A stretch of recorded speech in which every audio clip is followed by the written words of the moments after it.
Sizlar bilan bugun men kakashib bo'lamiz va bu quruvchilikning ikkinchi qismi. Bu videoda ko'p narsa qurmasak ham, lekin bu qiziqarli qurishlar bo'ladi. Hozir biz quradigan narsamiz bu ko'proq dehqonchilikda kerak bo'ladi. Va bu narsa yarimtalik bloklarni qo'yib chiqasizlar.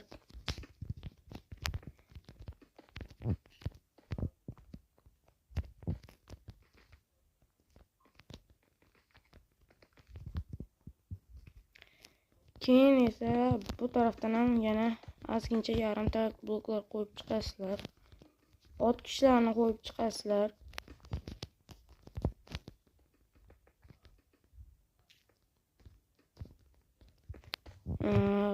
Hamda bitta narsani tekshirib olinglar. Tekshirib yaxshilab olinglar. Suvni biron bir otqichga solinglarda ritchak qo'yib qancha masofagacha borishini tekshirib ko'ringlar. Bu yoqqacha kelar ekan bemalol.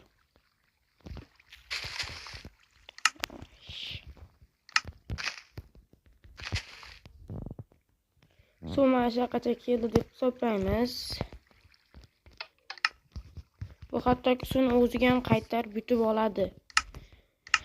Xo'sh, bizga hozirchalik redstone kerak.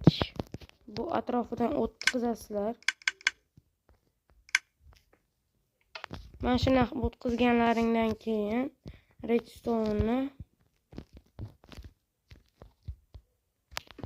mana shuni o'tkazasizlar.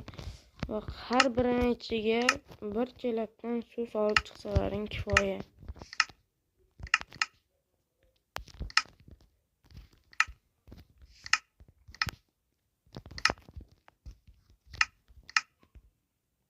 Mana suvlarni ham solib chiqdik. Endi yerni unumdor qilish kerak. Lekin undan oldin yerga bir chelak suvni quyib olish kerak. Yo'q, bunday emas, uzr.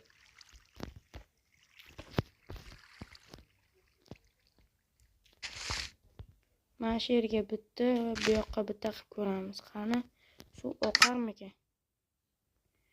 Yo'q, oqmaydi.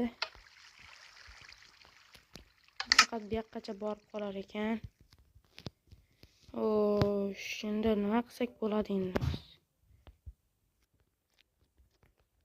Shunday nomiga birinchi yerni unumdor qilasizlar. Va ularni mana shunday suvli holatga kelguncha, unumdor holatga kelguncha biroz kutib turasizlar. Bular bir unumdor bo'lgandan keyin qaytib, masalan, bular o'zini shag'al holatiga qaytib qolmaydi. Biroz kutishga to'g'ri keladi.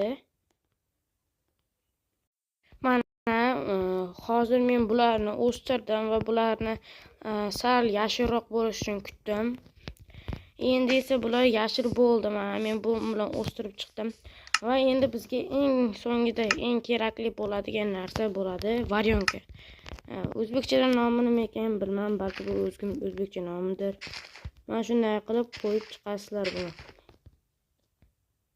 Bu tarafiga emas, faqat bu tarafiga qo'yinglar.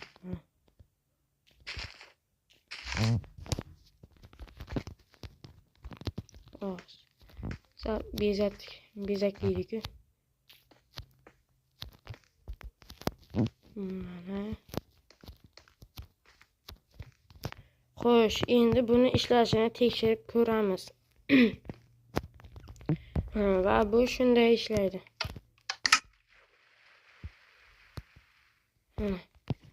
Biroz kutamiz. Chunki bularni oqib kelish kerak. Hammasi. Mana oqib ham keldi. Buni yana bir marta qaytadan tortib olsalaring, suv yana o'z holiga, ya'ni ana shu otqichga o'ziga qaytadi.